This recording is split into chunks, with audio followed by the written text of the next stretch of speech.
పచ్చని కొండల ఉన్న ఒక గ్రామంలో వేణు అనే బలహీనంగా కనిపించే బాలుడు జీవించేవాడు. అందరిలాగా చెట్లెక్కలేడు, కుండలు మొయ్యలేడు, కానీ అతని మనసు మాత్రం ఆలోచనలతో నిండిపోయేది. ఒకరోజు గ్రామంపై తీవ్రమైన తుఫాను వచ్చింది.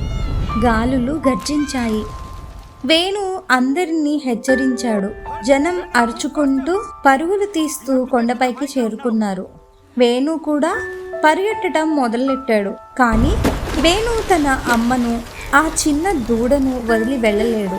అతని హృదయం అంగీకరించలేదు. వేణు, నువ్వు కాదురా, నీ శరీరం బలహీనంగా ఉంది అని అన్నా అతని కళ్ళల్లో మాత్రం భయం లేదు. నీళ్లు కొట్టుకొస్తున్నా, జారి పడినా మళ్ళీ లేచి ముందుకు నడిచాడు. ఒక్క అడుగు కూడా వెనక్కి వేయలేదు.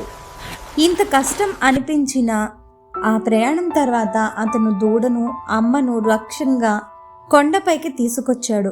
గ్రామ పెద్దయిన గర్వంగా అన్నాడు, నిజమైన శక్తి చేతుల్లో కాదు, మనసులో ఉంటుంది. ఈరోజు వేణు అది నిరూపించాడు.